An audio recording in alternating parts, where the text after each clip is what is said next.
Hi అండి. మా Konaseema special పొట్టికలు ఎలా చేయాలో చూసేద్దామా. మా అత్తయ్య వాళ్ళ ఇంటికి వెళ్ళినప్పుడు ఈ పనసాకులు అయితే నేను కొన్ని తెచ్చుకున్నానండి.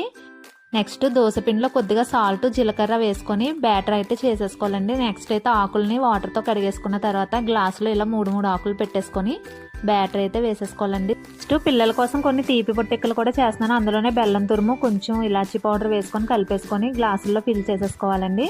నెక్స్ట్ అన్నీ వేసేసుకున్న తర్వాత ఇలాగా కుక్కర్లో వాటర్ వేసుకొని ఒక్కొక్కటిగా అయితే పెట్టేసుకోవాలి. హాఫ్ అన్ అవర్ అయితే స్లో ఫ్లేమ్లో ఉడికించేసుకుంటే మనకి వేడివేడి పొట్టికలు అయితే రెడీ అయిపోతాయండి. బాగా వేడిగా ఉన్నప్పుడు కాకుండా కొంచెం చల్లారిన తర్వాత డీమాల్ చేసుకోవాలండి, లేదంటే పిండి అతుకుపోతుంది. కొంచెం చల్లారిన తర్వాత నేను డీమాల్ చేసాను, చూసారా ఎంత బాగా వచ్చేసాయో. నాకైతే టేస్ట్ అయితే చాలా బాగా నచ్చిందండి. కొన్ని అయితే నేను చట్నీతో తిన్నాను. పిల్లల కోసం అయితే ఇలాగా తీపి పొట్టికలు చేశాను కదండి, ఇవైతే చాలా బాగున్నాయి. వేడివేడిగా ఉన్నప్పుడు ఇలాగా నెయ్యి వేసుకొని తింటే అద్దరిపోయింది టేస్ట్ అయితే. నా వీడియో నచ్చితే please like, share and subscribe.